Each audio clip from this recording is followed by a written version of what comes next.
नमस्कार मित्र.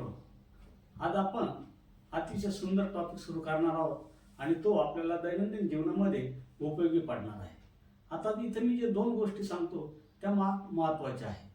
टॉपिक कोणता का असेना, परंतु इथं मी शैक्षणिक मानसशास्त्राच्या दृष्टीने चटकन आपल्याला कसं एखादी गोष्ट शिकता यावी आणि आपल्या डोक्यात बसावी याच्यासाठी ज्या काही महत्त्वाच्या गोष्टी करायच्या आहेत त्या लक्षात घ्या.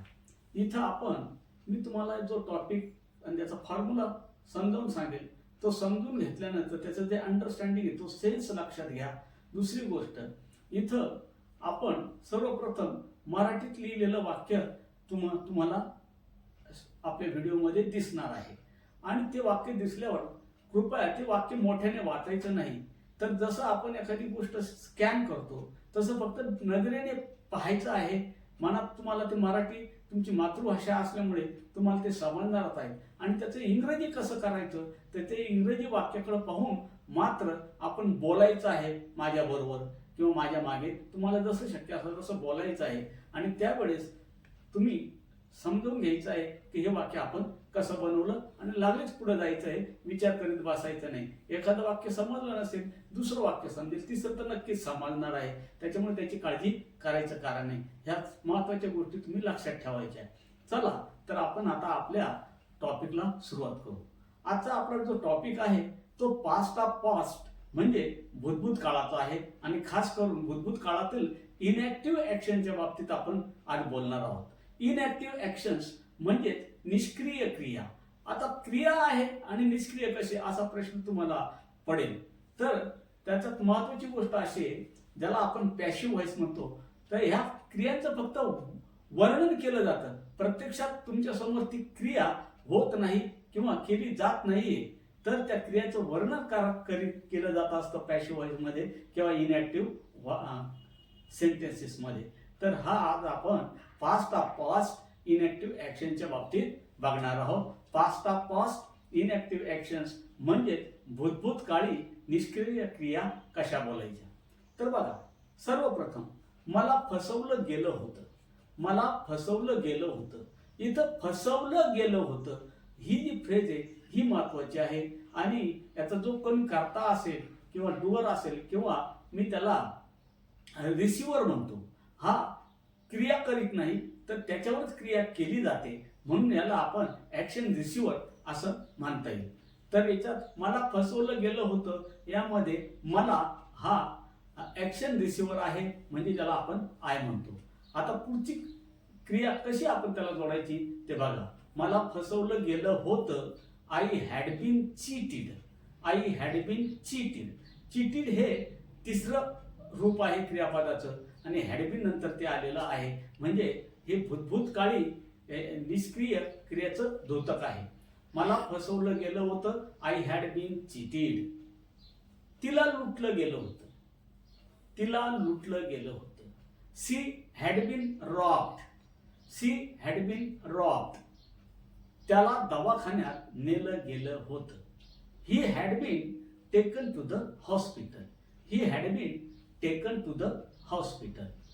चालकाला अटक केली गेली होती. The driver had been arrested. The driver had been arrested. कागदपत्र चोरीला गेली होती. कागदपत्रे चोरीला गेली होती. The papers had been stolen. The papers had been stolen. तो मोबाईल न्यायला विसरला गेला होता. तो मोबाईल न्यायला विसरला गेला होता. He had been forgot to take the mobile. He had been forgot to take the mobile. पुढचं वाक्य, कागदपत्रे कपाटात ठेवली गेली होती. कागदपत्रे कपाटात ठेवली गेली होती. The papers had been put in the cupboard. The papers had been put in the cupboards. चला पुढचं वाक्य बघू. कचरा कचरा पेटीत फेकला गेला होता. कचरा कचरा पेटीत फेकला गेला होता. द रबिश म्हणजे कचरा. The rubbish had been thrown into the dustbin. The rubbish had been thrown into the dustbin. Bus सुटली गेली होती. बस सुटली गेली होती. The bus had been left. The bus had been left. Raju शिडीवरून पडला गेला होता. राजू शिडीवरून पडला गेला होता. Raju had been fell off the ladder. Raju had been fell off the ladder. ती चिखलात पडली गेली होती. ती चिखलात पडली गेली होती. She had been fell in the mud. She had been fell in the mud. बापूला सांगितलं गेलं होतं. बापू had been told. Bapu had been told. मला ढकललं गेलं होतं. I had been pushed. I had been pushed. त्याला ओढलं गेलं होतं. त्याला ओढलं गेलं होतं. He had been pulled. He had been pulled. पुढचं वाक्य. केळीचा घड विकत घेतला गेला होता. केळीचा घड विकत घेतला गेला होता. The bunch of the bananas. The bunch of the banana म्हणजे केळीचा घड. The bunch of the bananas had been bought. Had been bought विकत घेतला गेला होता.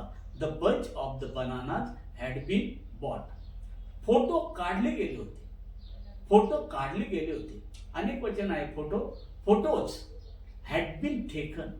Photos had been taken. मित्रो, या पद्धतीने दैनंदिन जीवनातली बरीचशी वाक्य आपण इथं शिकलो आहोत.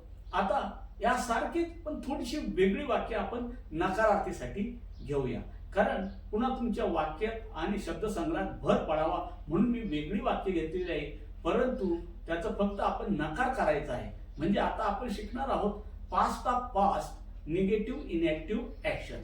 Past of past negative inactive action म्हणजे भूतभूत काळी नकारार्थी निष्क्रिय क्रियांच्या बाबतीत आता आपल्याला बोलायचं आहे. याचा फॉर्म्युला आहे डॅश डॅश ल गेलं नव्हतं. कारण नकार आहे. ल गेलं नव्हतं म्हणजेच फ्रेज अशी होणार आहे हॅडंट बीन आणि वर्बचं थर्ड फॉर्म. हॅडंट बीन वर्बचं थर्ड फॉर्म. बघा, खूप आपल्याला कधी ना ऐकलेली अशी सुंदर वाक्य आता आपण सुरुवात करूया. दारावर थाप ऐकली गेली नव्हती. दारावर थाप ऐकली गेली नव्हती. A knock on the door. A knock on the door म्हणजे दारावर थाप. A knock on the door hadn't been heard. The knock on the door hadn't been heard. चष्मा काढला गेला नव्हता. चष्मा काढला गेला नव्हता. The glasses hadn't been removed. The glasses hadn't been removed. Credit कार्डने पैसे दिले गेले नव्हते. क्रेडिट कार्डने पैसे दिले गेले नव्हते. Money hadn't been paid by credit card. Money hadn't been paid by credit card. The पुढचं परवानगी नाकारली गेली नव्हती. The permission hadn't been denied. परवानगी नाकारली गेली नव्हती. पुढचं वाक्य बघूया. ते सुखरूप पोहोचले गेले नव्हते. ते सुखरूप पोहोचले गेले नव्हते. They hadn't been reached safe and sound. पुन्हा एकदा. They hadn't been reached safe and sound. सुखरूप साठी फ्रेज आहे सेफ अँड साऊंड. घराचा ताबा घेतला गेला नव्हता. घराचा ताबा घेतला गेला नव्हता. The control of the house. The control of the house hadn't been taken. Hadn't been taken. त्याच्यावर चाकूने हल्ला केला गेला नव्हता. He hadn't been attacked with knife. He hadn't been attacked with knife. त्याच्यावर चाकूने हल्ला केला गेला नव्हता. त्यांना आश्वासन दिलं गेलं नव्हतं. त्यांना आश्वासन दिलं गेलं नव्हतं. दे hadn't been given assurance. They hadn't been given assurance. त्याला पाठिंबा दिला गेला नव्हता. त्याला पाठिंबा दिला गेला नव्हता. He hadn't been given support. He hadn't been given support. त्याला पाठिंबा दिला गेला नव्हता. मला निरोप मिळाला गेला नव्हता. मला निरोप मिळाला गेला नव्हता. I hadn't been got the message. I hadn't been got the message. पुस्तक वाचलं गेलं नव्हतं. पुस्तक वाचलं गेलं नव्हतं. The book hadn't been read. The book hadn't been read. तो भिंतीवरून पडला गेला नव्हता. तो भिंतीवरून पडला गेला नव्हता. He hadn't been fell off the wall. He hadn't been fell off the wall.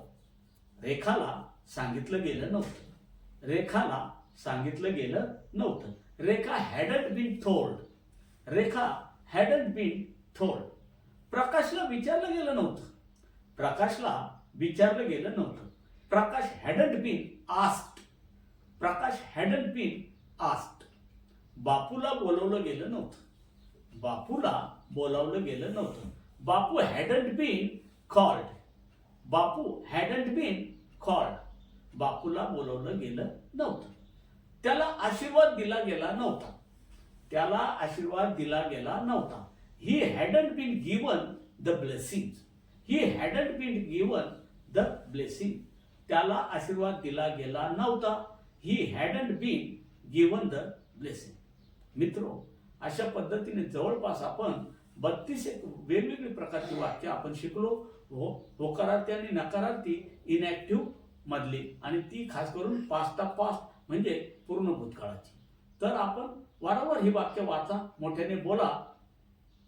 आपल्याला सहज जिभेवर रुळतील. आणि आपला आजचा व्हिडिओ जर तुम्हाला आवडला असेल तर त्याला लाईक शेअर करून सबस्क्राईब करायला विसरू नका. म्हणजे असेच सुंदर सुंदर व्हिडिओ तुमच्या पुढे मला सादर करता येतील. धन्यवाद.